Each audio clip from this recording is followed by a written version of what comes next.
Hi familie, goedemorgen, God zegen. Hi, mijn naam is Valkyrie, dit is WTV en op dit moment zijn we bezig met de Bijbel Challenge 365. Een challenge die een Instagram pagina heeft en een YouTube kanaal. Ik nodig je uit om op beide platformen te abonneren, zodat je deel kunt uitmaken uit de voortgang van de challenge. Dagelijks zullen we een video uploaden waarin wij 2 hoofdstukken van de Bijbel zullen lezen. En in 365 dagen willen we de Bijbel van begin tot eind gelezen te hebben. De focus ligt uiteraard niet op de 365 dagen, maar wel om de gewoonte te creëren om dagelijks uit Gods woord te lezen. Voor ieder van jullie die al bekend is met het concept, welkom terug familie. Bedankt voor je aanwezigheid. Bedankt voor de video's die jullie delen. Bedankt voor de liefde, voor de mooie berichtjes. En het allerbelangrijkste, bedankt dat je ook vandaag de tijd vrij hebt kunnen maken om uit Gods woord te lezen. Vandaag zullen we het boek van Deuteronomium verder lezen. Deuteronomium hoofdstuk 30 tot en met 32. Als je de video van gisteren gemist hebt, nodig ik je uit om eerst die te bekijken, zodat je de lezing van vandaag beter zult snappen. En natuurlijk, zoals gewoonlijk, voordat we beginnen, tonen we eerbied door middel van een kort gebed. Doe je mee? Liefdevolle Vader, we komen voor uw aangezicht, Heer God. Vader, we komen voor uw aangezicht en wij weten, Vader, dat ondanks alles wat wij meemaken, ondanks alle moeilijkheden, ondanks alle pijn, ondanks al het verdriet, Vader, ondanks alle angst die wij ervaren, dat u nog steeds in controle bent over alles en iedereen. Vader, zegen ons, bescherm ons, Vader.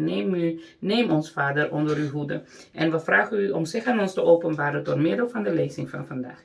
In de heilige naam van Jezus Christus. Amen. Deuteronomium 30, familie, de belangrijkste beslissing. Vandaag heb ik jullie de keuze gegeven tussen de zegen en de vervloeking. Als jullie getroffen worden door al deze rampen en als jullie bij de volken leven waar de Heer God jullie naartoe heeft gejaagd, denk dan weer aan deze woorden. Ga terug naar jullie Heer God. Luister weer naar hem. Doe met je hele hart en je hele ziel alles wat ik jullie vandaag heb bevolen. Dan zal de Heer God medelijden met jullie hebben. Hij zal verandering brengen in jullie lot. Hij zal jullie weer verzamelen uit de volken waarheen hij jullie heeft weggejaagd. Al waren jullie verjaagd naar het andere einde van de aarde, jullie Heer God zal jullie daar weer ophalen. Hij zal jullie terugbrengen naar het land van jullie voorouders. Dat land zal weer van jullie zijn en hij zal goed voor jullie zijn. Hij zal jullie tot een groter volk maken dan in de tijd van jullie voorouders. En jullie Heer God zal ervoor zorgen dat jullie en jullie familie na jullie met hart en ziel van hem zullen houden. Dan zal het goed met jullie gaan. Maar de vijand, door wie jullie zo slecht behandeld zijn, zullen gestraft worden. Hij zal hen straffen met alle vervloekingen. Maar dan moeten jullie wel teruggaan naar de Heer en je weer aan al zijn wetten houden die ik jullie vandaag geef. Dan zal de Heer God jullie weer in overvloed zegenen bij alles wat jullie doen. Hij zal jullie kinderen, de jonge dieren en jullie vee en de oogsten van het land zegenen. Want de Heer zal weer bij jullie terugkomen. Hij zal weer blij met jullie zijn en goed voor jullie zijn. Zoals hij blij was met jullie voorouders Abraham, Isaac en Jacob. Maar dan moeten jullie wel weer naar hem luisteren. Jullie moeten gehoorzamen aan zijn wetten en leefregels die in dit wetboek staan. Jullie moeten naar hem teruggaan en hem met heel je hart en heel je ziel willen gehoorzamen. Het bevel dat ik jullie vandaag geef is niet te moeilijk. Het is niet onhaalbaar. Het is niet iets wat ver weg in de hemel is. Jullie hoeven dus niet te zeggen, wie zal omhoog gaan naar de hemel om het voor ons te halen en het ons te vertellen? Want dan kunnen we het pas doen. En het is niet helemaal aan de overkant van de zee. Jullie hoeven dus niet te zeggen, wie zal oversteken naar de overkant van de zee om het voor ons te halen, zodat wij het kunnen horen? Want dan kunnen we het pas doen. Maar deze woorden zijn heel dicht bij jullie, want ze zijn in jullie mond en in jullie hart. Daarom kunnen jullie het doen. Kijk, ik laat jullie vandaag het leven en het goede zien, maar ook de dood en het kwaad. Vandaag zeg ik jullie, houd van jullie Heer God en leef zoals hij het wil en hou je aan zijn wetten en leefregels. Dan zal het goed met jullie gaan en zullen jullie een groot volk worden. Dan zal de Heer God jullie zegenen in het land dat jullie gaan veroveren. Maar als jullie de Heer God verlaten, niet meer naar hem luisteren en je niet meer voor hem laten leiden, maar andere goden gaan aanbidden en dienen, dan zeg ik jullie vandaag dat het slecht met jullie zal aflopen. Jullie zullen niet lang leven in het land dat jullie na het oversteken van de Jordaan gaan veroveren. Vandaag horen de hemel en de aarde wat ik tegen jullie zeg. Zij zijn mijn getuigen. Ik laat jullie kiezen tussen het leven en de dood, de zegen en de vervloeking. Kies alsjeblieft het leven, voordat jullie zullen leven en jullie familie na jullie ook. Kies het leven door van jullie Heer God te houden, naar hem te luisteren en hem trouw te zijn. want hij is jullie leven. Dan zal hij jullie een lang leven geven. En jullie zullen blijven wonen in het land waarvan de Heer aan Abraham, Isaac en Jacob heeft gezworen dat hij hen zou geven. Hoofdstuk 31.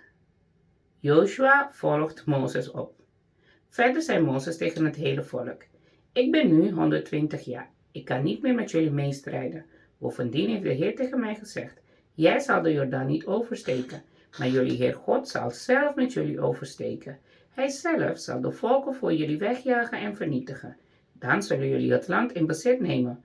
Joshua zal met jullie oversteken zoals de Heer jullie heeft gezegd.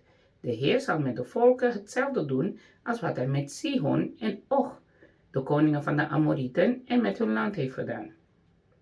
Hij zal hen vernietigen. De Heer zal ervoor zorgen dat jullie hen kunnen verslaan. Doe met hen wat ik jullie heb bevolen. Wees vastberaden en vol vertrouwen. Wees niet bang voor hen, want jullie Heer God zal zelf met jullie meegaan. Hij zal jullie niet in de steek laten. Toen riep Mozes Joshua bij zich en zei tegen hem, waar heel Israël bij stond: Wees vastberaden en vol vertrouwen, want jij zal dit volk voor het land binnentrekken dat de Heer aan jullie voorvaders heeft beloofd. Hij zal ervoor zorgen dat ze het zullen bezitten. God zal zelf voor jullie uitgaan. Hij zal met jullie zijn. Hij zal jullie niet in de steek laten. Wees dus niet bang. Het voorlezen van de wet. Toen Mozes deze wet had opgeschreven, gaf hij hem aan de priesters die de kist van het verbond van de Heer moesten dragen, en aan alle leiders van Israël. Mozes beval hun: Over 7 jaar moet op de vastgestelde dag van het jaar aan iedereen zijn schuld worden kwijtgescholden. Dat is op de loofhuttensfeest, als heel Israël naar zijn Heer komt in plaats dat hij zal uitkiezen om te wonen. Lees dan deze wet aan heel Israël voor. Roep het volk bij elkaar, mannen, vrouwen en kinderen, en ook de vreemdelingen die bij jullie wonen.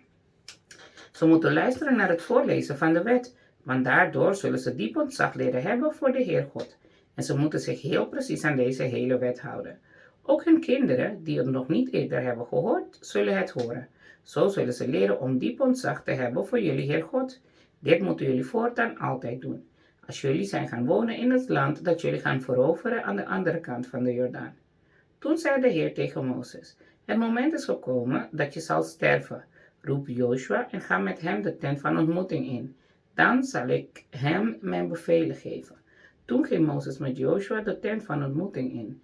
En de volk van de aanwezigen van de Heer kwam in de tent en bleef bij de ingang van de tent staan. Gods laatste woorden tegen Mozes. De Heer zei tegen Mozes: Jij zal nu sterven. Later zal dit volk ontrouw aan mij worden. Ze zullen de goden van dit land gaan aanbidden. Ze zullen mij verlaten en zich niet houden aan het verbond dat ik met hen heb gesloten. Ze zullen mij vreselijk boos maken en ik zal hen straffen. Ik zal hen verlaten en niet meer voor hen zorgen. Het zal slecht met hen aflopen voor alle rampen en ellende die hun zullen overkomen. Dan zullen ze zeggen: Die rampen zijn ons overkomen omdat onze God niet meer bij ons is. Maar ik zal niet naar hen luisteren, omdat ze zulke slechte dingen gedaan hebben. Want ze hebben liever andere goden aanbeden. Daarom geef ik het volgende lied. Schrijf het op en leer het aan de Israëlieten. Met dit lied wil ik hen waarschuwen. Want ik zal hen in het prachtige en vruchtbare land brengen dat ik aan hun voorouders Abraham, Isaac en Jacob heb beloofd. Ze zullen het er net zo goed hebben dat ze zich helemaal rond kunnen eten. Maar toch zullen ze liever andere goden hebben. Die zullen ze gaan aanbidden en dienen. Maar mij zullen ze verlaten en ze zullen hun verbond met mij verbreken. Als ze dan door alle rampen en grote moeilijkheden zijn gekomen, zal dit lied hen waarschuwen. Ook hun families na hen moeten dit lied kennen, want ik weet al hoe ze zijn, nog voordat ik hen in het land breng dat ik hun heb beloofd. Toen schreef Mozes het lied op en leerde het aan de Israëlieten. En de Heer zei tegen Joshua, de zoon van Nun: Wees vastberaden en vol vertrouwen, want jij gaat de Israëlieten in het land brengen dat ik hun beloofd heb. Ik zal met je zijn. Mozes schreef de hele wet in een boek op. Hij gaf het boek aan de Israëlieten die de kist van het verbond van de Heer moesten dragen. En zei tegen hen: Leg dit wetboek naast de kist van het verbond van jullie Heer God, als een waarschuwing voor jullie. Want ik weet hoe koppig en ongehoorzaam jullie zijn. Dat waren jullie al toen ik bij jullie was en dat zal nog steeds erger worden als ik er niet meer ben. Laat nu alle stamhoofden en leiders hier bij mij komen. Dan zal ik hun het lied leren. De hemel en aarde zullen het horen en mijn getuigen zijn. Want ik weet dat jullie na mijn dood slechte dingen zullen doen. Jullie zullen je niet houden aan wat ik jullie heb bevolen. Jullie zullen alles helemaal bederven. Daarom zal het in de toekomst slecht met jullie aflopen. Want jullie zullen niet doen wat de Heer wil. Jullie zullen hem heel kwaad maken door zelfgemaakte goden te gaan aanbidden en dienen. Het lied van Mozes. Toen zong Mozes het volgende lied, terwijl het hele volk luisterde. Amen, familie. Tot hier de lezing van vandaag. Vader, bedankt voor uw woord. Een lezing die bitterzoet is. Een lezing waarin wij begrijpen dat de laatste dagen, minuten van Mozes zijn aangebroken. Want dat is ook een ding. We houden allemaal van God. We willen allemaal God zien, maar we willen niet doodgaan. Maar het is een feit. We hebben een datum van komen en we hebben ook een datum van gaan. Maar het allerbelangrijkste is, ondanks alles wat wij kunnen verlangen in het leven, ondanks alles wat wij willen hebben in het leven, we weten dat God in staat is om ons meer te geven dan wat we verlangen. Want God kent ons komen, ons gaan. God kent zelfs de woorden voordat we ze uitspreken. God kent ons hart. God kent onze bedoelingen. Wat we nadenken, waarom we over bepaalde dingen nadenken, waarom we op een bepaalde manier gedragen. En ondanks hij weet wat we allemaal in staat zijn, geeft hij ons de keuze om tussen het goede en het slechte te kiezen. Familie, ik wil jullie vandaag bemoedigen om er even bij stil te staan. Natuurlijk is de baan belangrijk. Natuurlijk willen wij doelen behalen. Natuurlijk willen wij goed leven. Maar op het moment dat wij in de eeuwige rust belanden, op het moment dat wij onze ogen zullen sluiten, op het moment dat wij begraven worden, laten we alle aardse goederen hier op aarde. Waar gaat je ziel naartoe? Sta daar even bij stil deze dag. Denk er even over na. Want natuurlijk is God in staat en wil God ons voorspoeden. Maar aan het einde van de dag, ons grootste beloning is de offer dat Jezus Christus voor ons aan het kruis heeft gedaan. Hij heeft zijn leven voor jou en mij gegeven, voor onze zonden, zodat wij een hoop en toekomst zouden kunnen hebben. Natuurlijk wil God dat wij onze doelen hier op aarde bereiken. Natuurlijk wil Hij dat wij onze aardse ervaring op een positieve manier beleven. Maar dat is niet alles. Je zult je geld niet meenemen. Je zult je huis niet in de kist doen. Je kunt je auto ook niet met je mee begraven.